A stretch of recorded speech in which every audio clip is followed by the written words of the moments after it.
All right, everybody.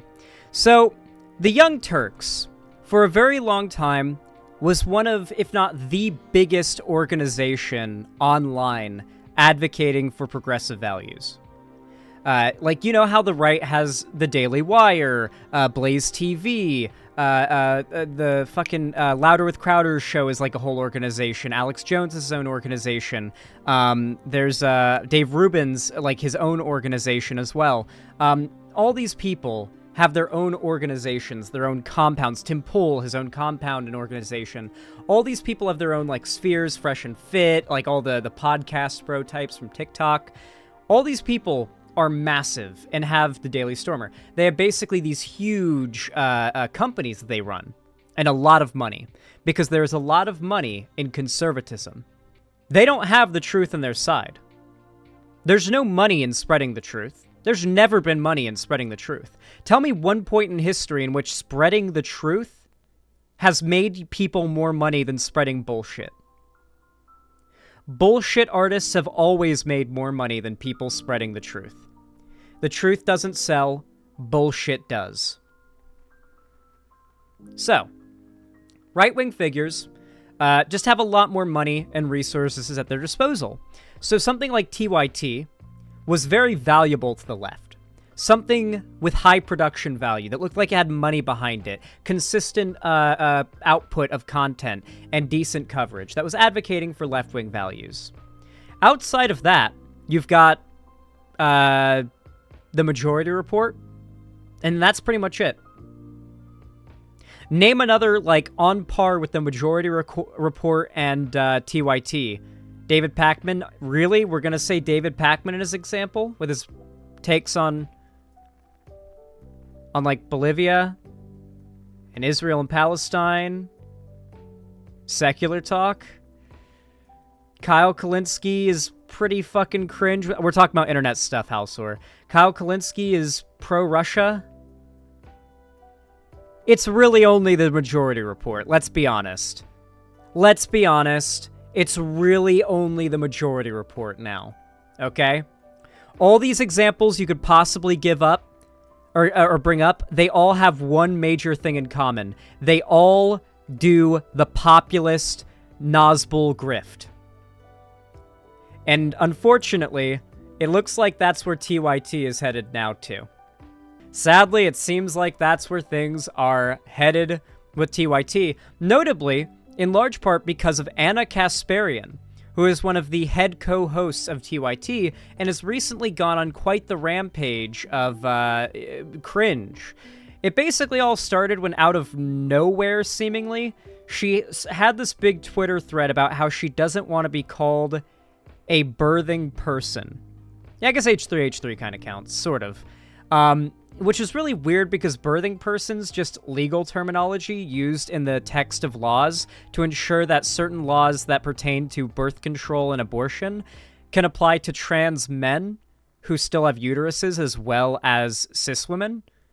Because if they use wording like birthing person, that's as broad as possible for the law, instead of a super narrow law that could leave a ton of people out of it. But I guess that was how Anna Kasparian wanted to start her grift as a conservative commentator. So she starts complaining about the wording of birthing person being disrespectful to women. And, like, she just starts losing her shit about it, and the rest of the TYT gang backs her up for some reason. And she's just continuously been making posts and different statements about how sympathetic she is to the right now. And this has all seemed to have mounted up with her leaving the left, it seems. She has just gone the other day. When was this? 2 days ago. She went on a small conservative, I would almost venture to say alt-right, political show called Adam and Sitch, or Sitch and Adam. You can see she's appeared here as a guest. Now, Sitch and Adam make some top-tier content, such as Sean destroys leftist on Timcast on poverty causing crime. Because, of course, they don't believe that poverty causes crime because they believe race does. Leftists seethe over charity stream because the money was given to other people. H3H3 versus Just Pearly Things. Should women be allowed to vote? Just Pearly things, misquotes Thomas Sowell, and doubles down on H3H3. So this is them, like, coping about Thomas Sowell being a piece of shit and H3H3 calling that out. Non-binary rant. No one has the no one has to respect your aesthetic. Sorry, the text is small. Schenk versus Destiny, who was responsible for Kenosha. Gross leftist cares more about policing hashtags than violent crime victim. Is Spider-Man Across the Spider-Verse good? Is it woke? Is it both? So, like, this is unironically the level of engagement they do, and Anna Kasparian has gone on their show. I think it's pretty clear what message you're supposed to get from this, right? I think it's pretty clear what message that the left is supposed to get from her doing this. You know, rent prices in LA are really expensive. The TYT studio is, of course, in Los Angeles. Those prices are going up. I get it. I get it. They gotta follow the money. There's never been much money in it for the left.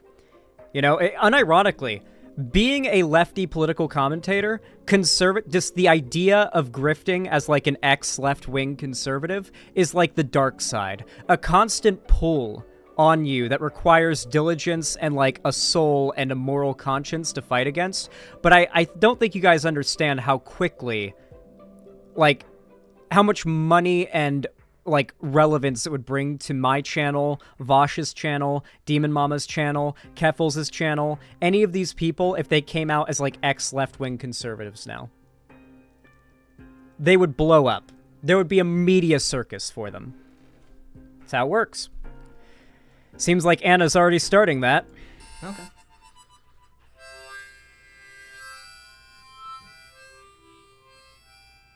Hey now, it's your boy PSA Sitch here with another Sunday show with everyone's favorite Supreme Court enthusiast, Adam Frended. Oh, yeah. I've been reading up on the Supreme Court, Sitch. I'm learning so much about how our country functions. It's amazing. And we have, look, a special guest with us here today, Anna Kasparian, co-host of The Young Turks. Do you want to introduce yourself? I mean, I feel like everyone, our audience definitely knows who you are, but you're probably doing other things as well. At the moment, I'm not. I'm mostly focusing on TYT. But yeah, I'm the executive producer and co-host of The Young Turks, and have been since 2007. And, you know, I've done other things on the side at various points of my career. But for now, that's the main focus.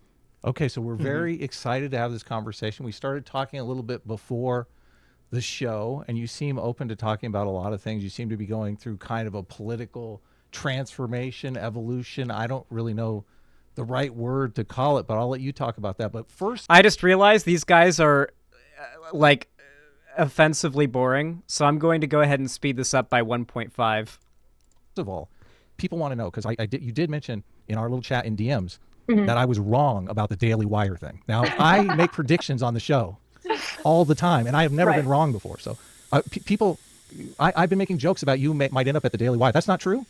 No. It's funny because, you know, I'm going through something very real. Nah, she's taking TYT with her. And very sincere, and it's uncomfortable, and it has not been an enjoyable process for me. It's been difficult. And so the internet being what it is, all sorts of people from all sorts of political ideologies have theories on like what's actually happening with me, right? And the main accusation, both from the left and the right, is that I'm grifting, which is hilarious because literally nothing has changed about my work. And from the right, nobody on the right is accusing her of grifting. I've not seen a single person on the right accuse her of being a grifter. I mean, we know that she's grifting because we know, like, I've seen Anna Kasparian explain why the perspectives that she now holds are wrong very, very competently and reference, like, research and evidence to prove that. She knows that she's full of shit. We know she's grifting. She hasn't, like, forgotten the information that she's learned over the last, like, decade plus of political commentary. She is choosing to forego the fact that she knows what the truth is, and yeah. What are the odds she's getting divorced and making it everyone's problem, and that's always how this shit goes? That's weird. No, I just think she's, like, wealthy, and she's gotten older, and so she feels like... Okay, something you have to remember is people do get, like, more selfish as they get older. It could literally be that. It could literally be that she's getting older, and she's, gotten more money, saved up, she's more well off. Taxes are starting to affect her more hard because she's got more money. And she's kind of thinking, no, I don't want the value, like the policies that I advocate for to pass, because those are going to affect me negatively. Maybe that's where she's gotten.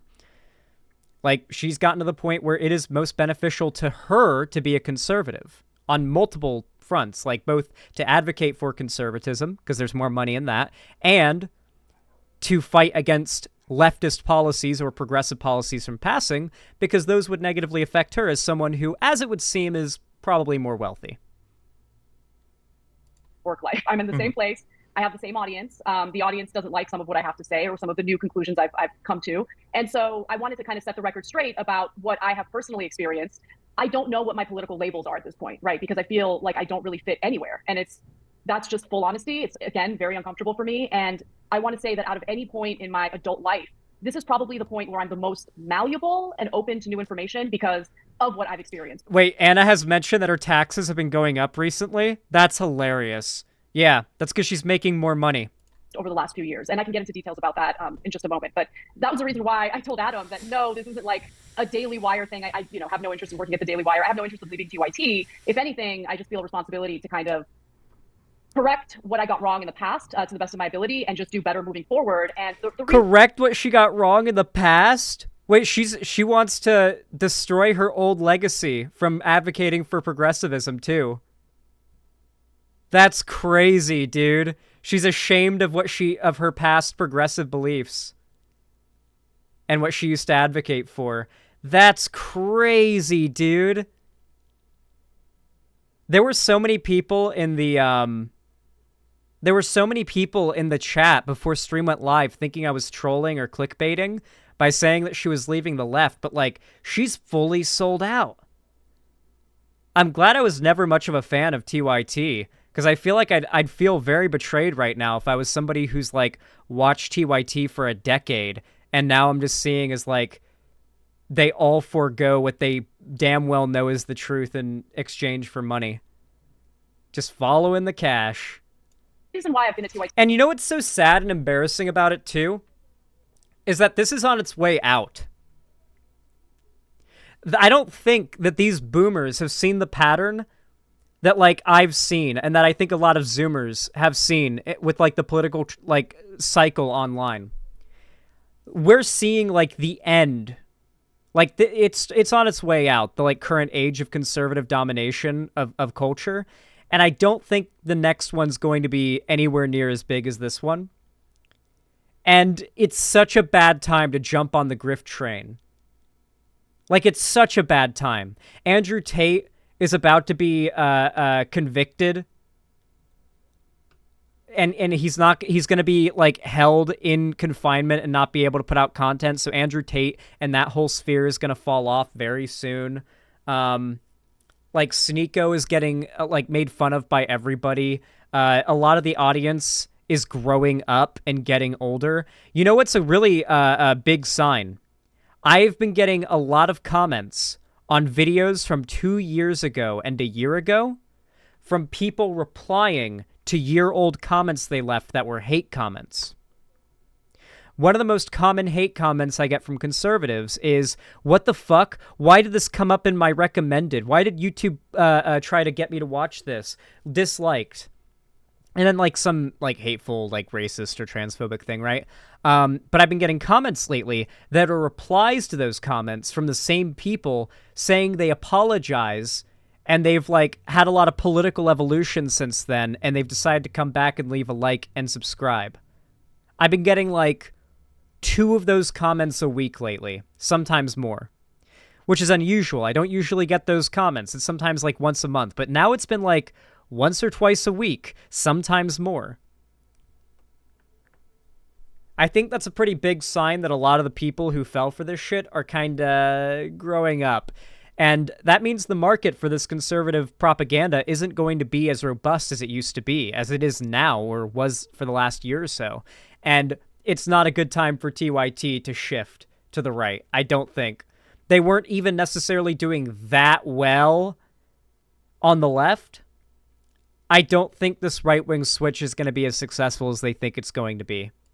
as long as I have is, despite what any of you might think about Jank, he has never once tried to censor me or tell me what I can and can't say. That's the reason why, we get into these fiery debates and there's never any retaliation. For the record, in case you're curious about the moral fiber of the people at TYT, Jimmy Dore came from TYT.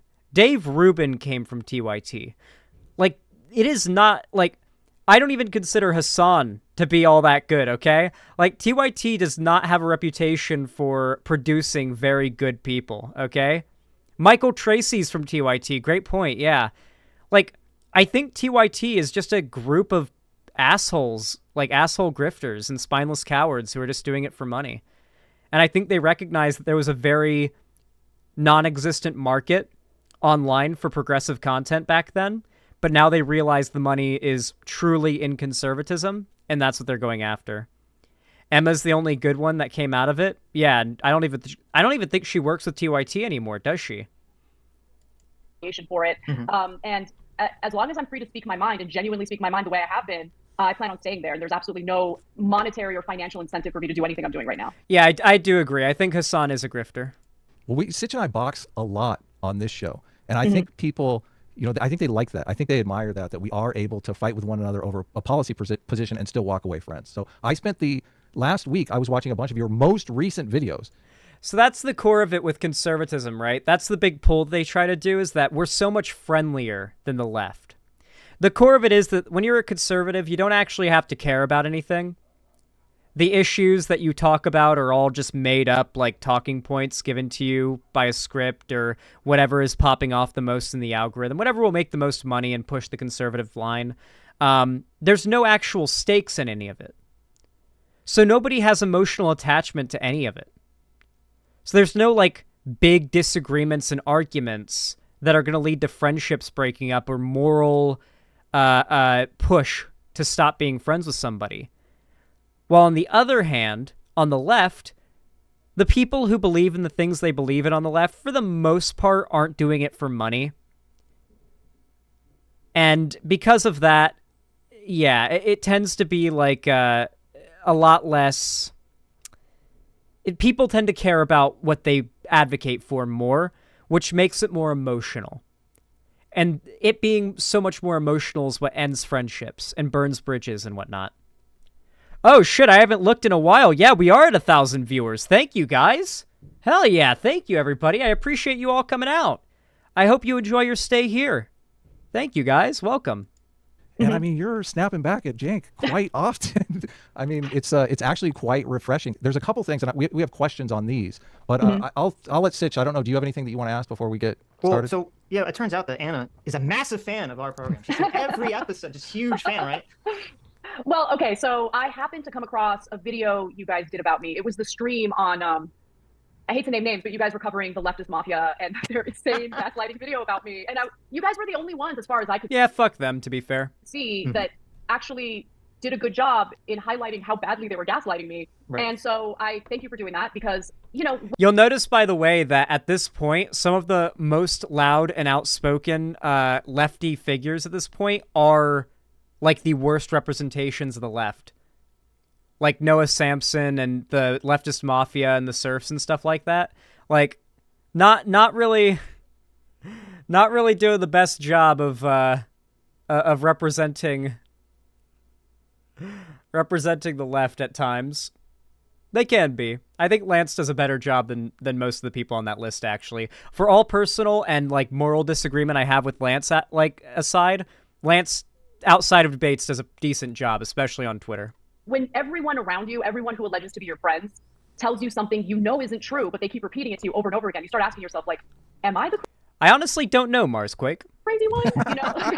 So that I really appreciated that. But, you guys have put out a ton of videos about me that have not been friendly or nice, and it's okay. I mean, I can be a good sport about it, and I do think that you guys raised a few valid points, and I just need to be willing to accept where I was wrong and where people are critiquing from good faith. You guys have a little bit of an edgy style, so I'll acknowledge that. But I have thick skin, so it didn't really bother me that much.